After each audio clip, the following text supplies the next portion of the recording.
You know that feeling when everything's finally coming together? When the job offer is about to arrive, when the relationship is deepening, when the breakthrough you've been working toward for months is right there within reach. Most people think that's when you can finally relax. That's when you can coast. That's when the hard work is over.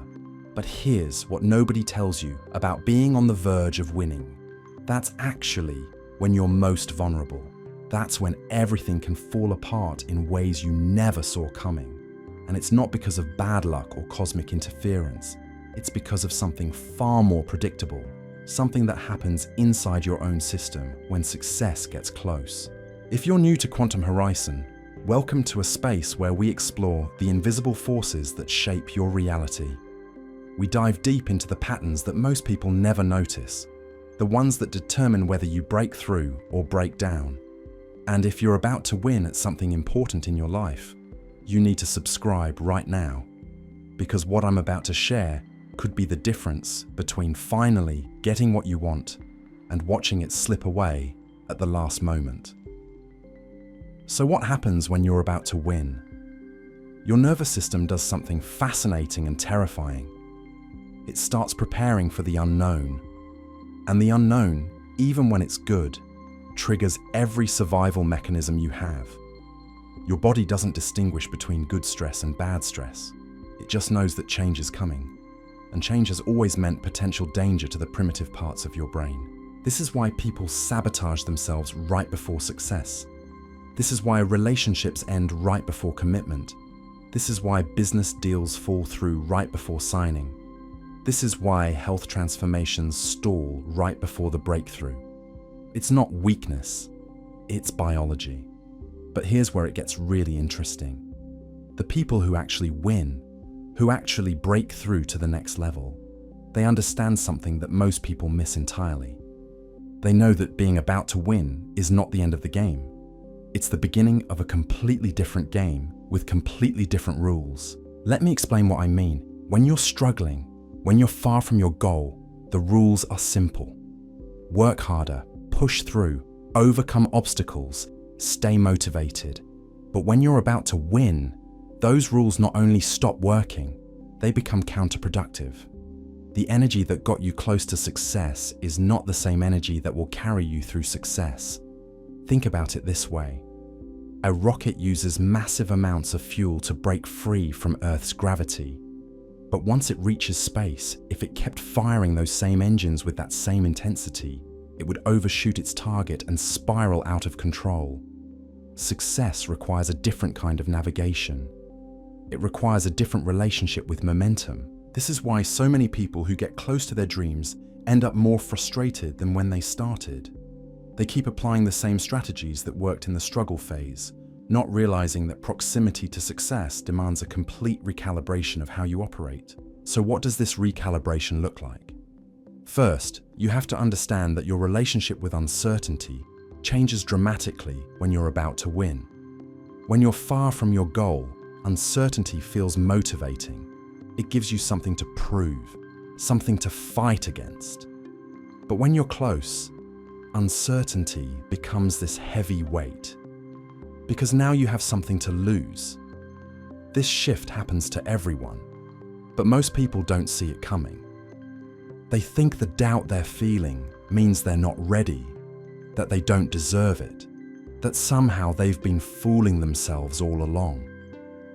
But that doubt isn't evidence of unworthiness.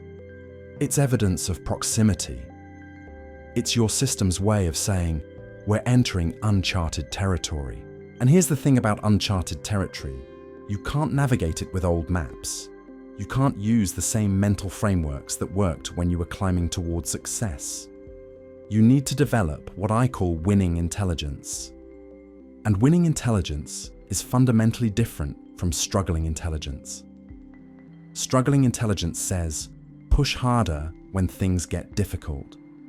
Winning intelligence says, soften when things get close. Struggling intelligence says, prove yourself worthy. Winning intelligence says, accept that you already are. Struggling intelligence says, control every variable. Winning intelligence says, trust the process that got you here. But making this shift isn't just a mental exercise, it's a full-body recalibration. Because when you're about to win, your nervous system is flooded with new chemical signatures, hormones you haven't felt before, neurotransmitter patterns that are unfamiliar. Your body is literally preparing for a new version of your life, and that preparation feels uncomfortable. Most people interpret this discomfort as a sign that something's wrong. They start second-guessing their choices, questioning their path, creating problems where none existed. They don't realize that this discomfort is actually a graduation ceremony. Their system is shedding the old identity that brought them this far and preparing for the identity that will carry them forward. I want you to think about a time when you were about to achieve something significant. Maybe it was getting accepted into a program you wanted, or landing a role you'd been pursuing, or having someone you cared about reciprocate your feelings. Do you remember that strange mix of excitement and terror? That feeling of wanting it desperately while simultaneously wanting to run away? That's your system recognizing that you're about to cross a threshold. And thresholds are sacred spaces. They're places of transformation, places where one version of you dissolves and another is born. But most people try to rush through thresholds instead of honoring them. They try to skip the discomfort instead of letting it do its work. If you're feeling this right now, if you're in that space between where you've been and where you're going, drop a comment below with just the word threshold. Let this space know you're in transition. Let the others who are reading this know they're not alone in this strange territory between struggle and success. Because here's what I want you to understand. The version of you that worked so hard to get close to winning, that version was perfect for the journey. But that version might not be equipped for the destination. And that's not a failure, that's evolution. The caterpillar doesn't become a better caterpillar, it becomes something entirely different. But evolution requires surrender. And surrender is the one thing that struggling intelligence never taught you how to do. When you're fighting for something, surrender feels like giving up. But when you're about to receive something, surrender is how you make space for it to arrive. This is where most people get stuck. They've become so good at working for what they want that they don't know how to allow what they want. They've mastered the art of pursuit, but never learned the art of reception. And reception is not passive. Reception is one of the most active, conscious, intentional things you can do. So what does conscious reception look like when you're about to win? It starts with recognizing that your job is changing. Up until now, your job was to become worthy of what you wanted. But now, your job is to become capable of having it. And those are two completely different skill sets. Becoming worthy is about proving yourself to external forces, about earning your place, about demonstrating that you deserve what you're seeking. But becoming capable is about expanding your internal capacity, about developing the emotional bandwidth to handle success, about creating the energetic space for your new reality to exist. Think of it this way. When you were learning to drive, your capacity was focused on not crashing, on following the rules, on getting from point A to point B safely. But once you became a skilled driver, your capacity expanded. You could have conversations while driving, listen to music, think through problems, navigate complex routes. The skill evolved, but more importantly, your ability to hold multiple realities simultaneously expanded. That's what's happening to you right now if you're about to win. Your system is expanding its capacity to hold a bigger reality, and expansion always feels uncomfortable at first. It's like your energetic nervous system is stretching into new configurations, and that stretch creates tension. But here's where it gets fascinating. Most people, when they feel this tension, they contract. They pull back into the familiar. They start making choices from the old version of themselves instead of trusting the new version that's emerging. They sabotage, not because they don't want success, but because they're afraid of who they'll have to become to maintain it. And that fear makes perfect sense, because success doesn't just change your circumstances. It changes your relationships, your daily rhythms, your identity, your responsibilities. The person you are when you're striving is fundamentally different from the person you become when you're arriving. And your system knows this, even when your conscious mind doesn't. So your nervous system starts throwing up red flags. It creates anxiety about things that never worried you before. It makes you hyper-aware of every potential problem. It convinces you that maybe you should wait. Maybe you should prepare more. Maybe you're not really ready. This isn't your intuition speaking. This is your comfort zone, making its final stand. But here's what separates people who break through from people who break down at this crucial moment. The people who actually win learn to distinguish between intuitive guidance and fear-based resistance. They develop what I call threshold intelligence, the ability to sense when their discomfort is pointing them toward growth versus when it's trying to keep them safe in limitation. Threshold intelligence recognizes that real intuition doesn't create panic. Real intuition creates clarity, even when that clarity points towards something challenging. Real intuition doesn't make you want to run away from your dreams. It makes you want to rise up to meet them. But fear-based resistance creates chaos, confusion, and the sudden urge to abandon everything you've worked for. If you're developing this kind of intelligence right now, if you're learning to read the signals of your own system more accurately, drop a comment below with the word clarity, because clarity is exactly what you need when you're standing at the edge of everything you've wanted. Now, let me tell you about the most dangerous moment in any breakthrough process. It's not when things are going wrong. It's not when obstacles appear. It's when everything starts aligning perfectly, when the dots connect, when the timing syncs up, when the universe seems to be conspiring in your favor. That's when most people panic. Why? Because alignment feels too good to be true. We've been conditioned to believe that good things require struggle, that ease means we're doing something wrong, that if it's flowing, it must be fake. So when life starts supporting our dreams instead of challenging them, we don't know how to receive it.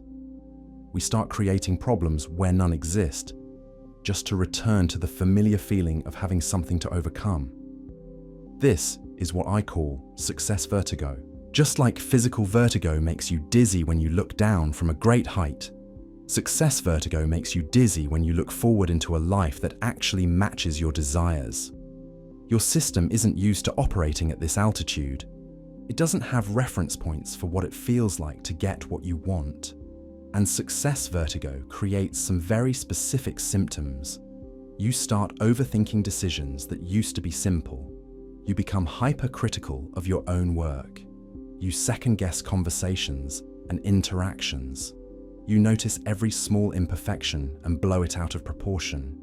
You convince yourself that you're behind schedule, even when you're actually ahead. But the most dangerous symptom of success vertigo is the sudden urge to change everything, to pivot your strategy, to add more complexity, to solve problems that don't exist yet. This is your system's way of returning to the familiar territory of struggle. Because even though struggle is uncomfortable, it's a known quantity.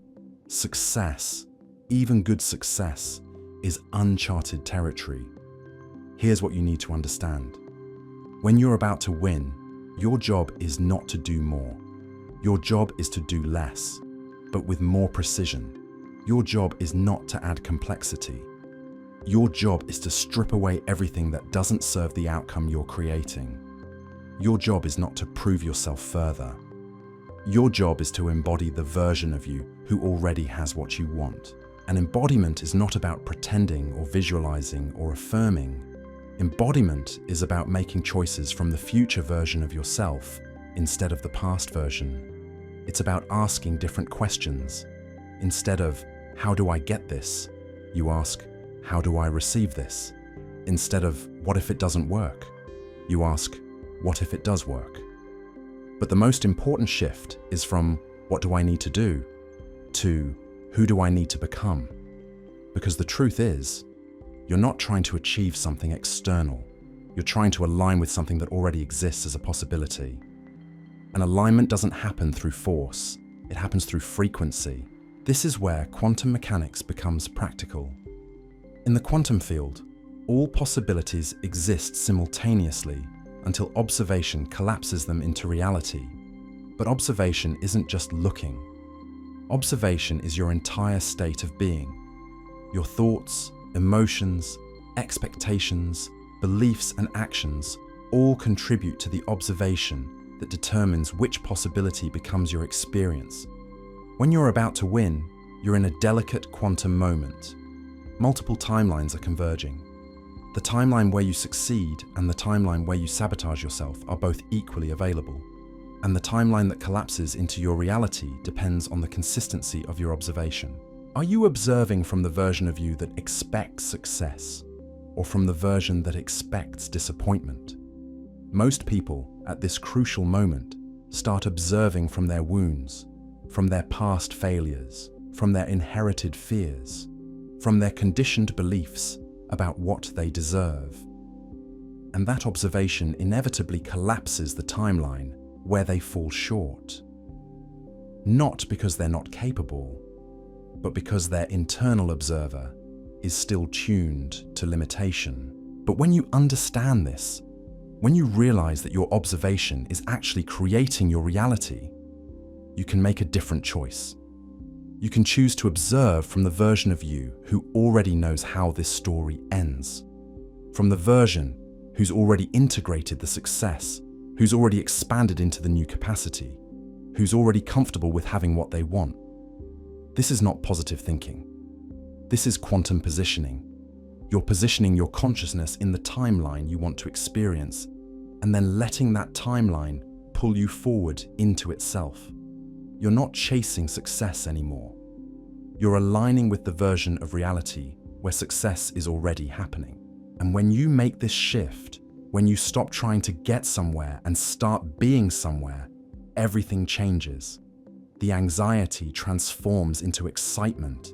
The uncertainty becomes possibility. The fear dissolves into anticipation, because you're no longer fighting against your breakthrough, you're flowing with it. But flowing with your breakthrough requires you to understand something that most people never discover. The energy that carries you through success is completely different from the energy that brought you to success. And if you don't make this transition, if you keep operating from the old energy patterns, you'll find yourself in a strange paradox. You'll achieve what you wanted, but it won't feel the way you thought it would. This is why so many people who finally get their dream job feel empty afterward. Why people who find their ideal partner suddenly become anxious about the relationship. Why entrepreneurs who hit their revenue goals immediately start worrying about losing it all. They succeeded in the external world, but they never made the internal shift that allows them to actually inhabit their success. The old energy is based on proving and achieving. It's driven by the need to demonstrate worth, to overcome obstacles, to push through resistance. This energy is absolutely necessary for getting close to your goals, but it becomes toxic when you try to live inside your accomplishments with it. The new energy is based on receiving and maintaining. It's about accepting that you belong in this new reality, that you're capable of sustaining what you've created, that you don't need to keep proving yourself over and over again. This energy feels foreign at first, because most of us were never taught how to receive gracefully. Here at Quantum Horison, we understand that true success isn't just about getting what you want. It's about becoming someone who can keep what they get. And that transformation happens in the space between wanting and having. In that liminal moment when you're about to win, your entire system is recalibrating for a new way of being. But recalibration requires you to release control in ways that feel counterintuitive. When you're struggling toward a goal, control feels empowering. You control your schedule, your habits, your focus, your energy. You micromanage every variable because that's how you make progress. But when you're about to receive what you've been working for, excessive control becomes the very thing that blocks the flow. Think about catching a ball. If you try to control every aspect of the catch, if you tense up and overthink it, you'll likely drop it. But if you position yourself correctly and then relax into the motion, the ball naturally lands in your hands. Success works the same way. You position yourself through all the preparation and effort, but then you have to relax into receiving it. So here's what I want you to remember. If you're about to win, you're not about to arrive at a destination. You're about to become someone new, and that transformation is the real victory. The external success is just the reflection of the internal shift. Trust the process, release the old patterns, and let yourself expand into what's already waiting for you. Your breakthrough isn't coming, it's here. Now step into it.